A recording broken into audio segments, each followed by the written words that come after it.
Now I want to show you how to make the dough first. This is a very interesting pie dough. It's made with creme fraiche, which is kind of like sour cream. We're using that instead of all butter. But I've got 10 tablespoons of butter here, just creaming in the mixer. Let me make sure it's nice and smooth at this point. We're going to add to that some flour. I've got 2 cups of flour. Okay. And I've got 2 tablespoons of sugar and a teaspoon of salt here. So a little sugar, a little salt. This is a slightly sweet pie dough or pie crust. It's a very short crust, it's very delicate. We're just going to mix that until the butter, you know, it's kind of piecey in there. Meanwhile, while that's mixing, we're going to blend together ½ a cup of creme fraiche with 1 egg yolk. That egg yolk's going to add a little richness and also bind it together. Just whisk those 2 ingredients together. There we go. Now we're going to add that to the flour butter mixture, and that's going to actually bring the dough together. There we go. Now just mix that until it's combined, and once it's combined, you're just going to form a disc with it. Wrap that in plastic wrap and stick it in the refrigerator. Chill it for at least an hour. You can leave it, you know, overnight though, but it's going to look like this when you bring it out of the refrigerator. Okay? Also got apples here. I've got 5 apples, and I'm going to blend together some cinnamon. I've got 1 teaspoon of cinnamon and ½ a cup of sugar here.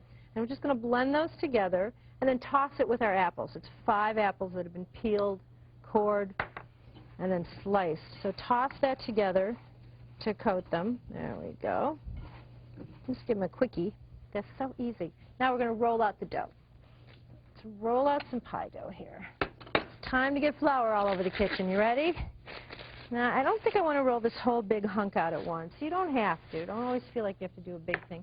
If you wanted to make one big one, though, you could, but we're going to make some individual ones. So let's cut off a small portion of the dough and roll it out. What we're going for is an 8-inch circle, okay? That's what I want to end up with. So roll out enough dough that you're going to be able to get an 8-inch circle out of it. Liberally flour your board. Don't be afraid to add too much flour, and make sure your pin's floured too, your rolling pin.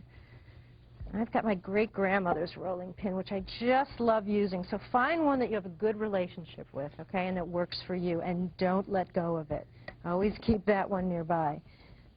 There we go. Now to make this round, you can see I'm sort of moving the dough to make sure it's not sticking, and also rolling out in the direction that it needs to kind of fill in to be a circle. So I've got thick parts here, kind of roll over the thick parts to even it out to make a better circle.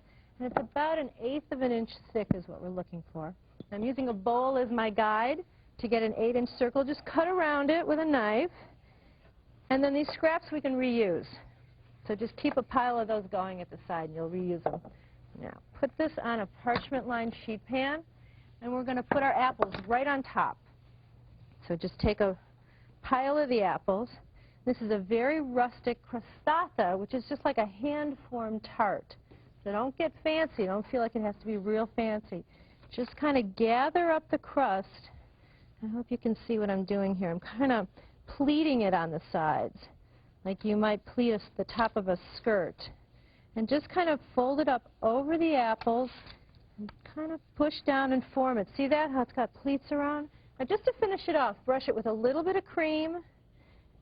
Don't, you know, it doesn't have to be in every single nook and cranny. Just kind of get some cream on there, because we're going to sprinkle it with a little bit of sugar. That's just going to make the edge pretty.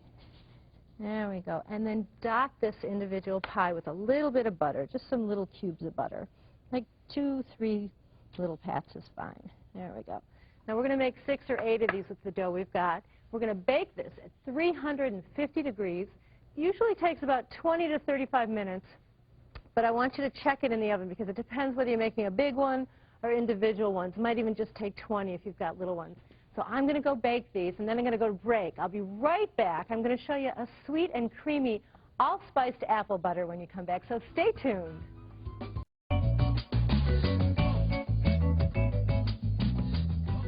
Welcome back to Sweet Dreams. I'm Gail Gand, and today I'm saluting one of nature's finest treats, the apple. I'm about to get moving on my all-spiced apple butter, but But first, I just want to show you these crostatas done because they came out so gorgeous. See how beautiful they are? They're like a little hand-formed tart, but Italian style. That's why it's called a crostata. That's an Italian word.